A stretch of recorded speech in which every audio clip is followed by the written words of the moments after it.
I like to try all styles of pizza. I love pizza. I dream of pizza. I think of pizza. Passione e fantasia. But I gotta have passion, but I gotta have a little fantasy. What do I do next? I was born here, but when I was 6 months old, I went back to Italy. Yeah. I went to kindergarten. We had to wear weird uniforms, all in blue with a huge bow tie. It was crazy.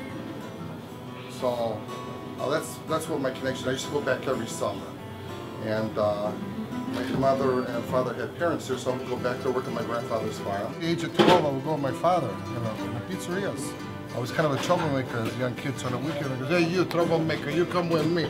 I was dropped off and literally had to pull 200 pizzas out of ovens a day. I'm at 14. I was sauteing at 15. I was on everything with a pizzeria. Once you did Italy, my life changed. My restaurants changed. The menu changed. The way we make dough, bread, everything changed. I went to Naples and Serrano, and I started eating everywhere. I enjoy this place's pizza so much, I started going there frequent. And this person said to me, Gino, you own a restaurant. He goes, come with me. So I went in his kitchen, okay, and he started showing me, this yeast, this mother, something that was growing, it was alive in this big jar. And he gave me some, okay, he dried it out, and he told me what to do. So when I came home, I brought it back to life. I added water and flour, and I fed it until one day it just, when I ate dinner in the morning, it was about 2 weeks, it just like a volcano just overflew, and I knew it was active, live. This is the real deal. Lievito madre. This is what was passed around in neighborhoods so they can make bread. This yeast, they say, is from the late 1700s. I use it at every restaurant. I have the real mother in my house in case this breaks, or but now I'm not too worried about it because I can.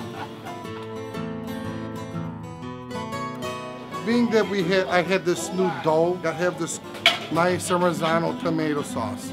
I was looking for a cheese that would actually melt nicely, and be creamy and easy to work with and bright color, cheese, milky. You open it up and it reminds you of Italy, when you're making mozzarella there, like, wow. Everything that comes from there just tastes better. So, you hope that a company that comes from Italy opens a place here, brings their traditions, their skills here to try to duplicate what they do in Italy, bring it here to America. So that's what Gabani is doing. That's why I jumped on it. I trust it. I trust it. It's consistent. And I have to say, the price is there too. It's a good price. Right now what I'm making is a East Coast white clam pie, clam and shrimp I should say. It has 2 kinds of mozzarella on there. It has the fresh mozzarella, the Galbani dragon cut, and also a little bit of grana padano.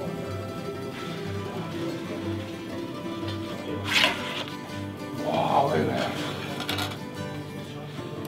Marron. You have a good dough, a good sauce, but you need that cheese. That cheese is that final ingredient where your mouth sinks into. The cheese has got to be good. If the cheese don't look good, it's not going to taste good. Hey, you see, the way I look at it is when you enjoy yourself, you don't have to work a day in your life. You don't mind getting up in the morning, going to work.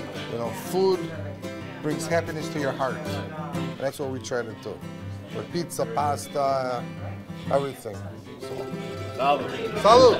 Salud.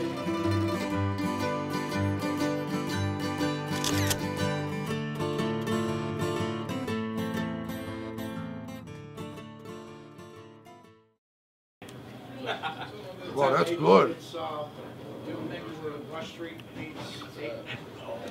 My home.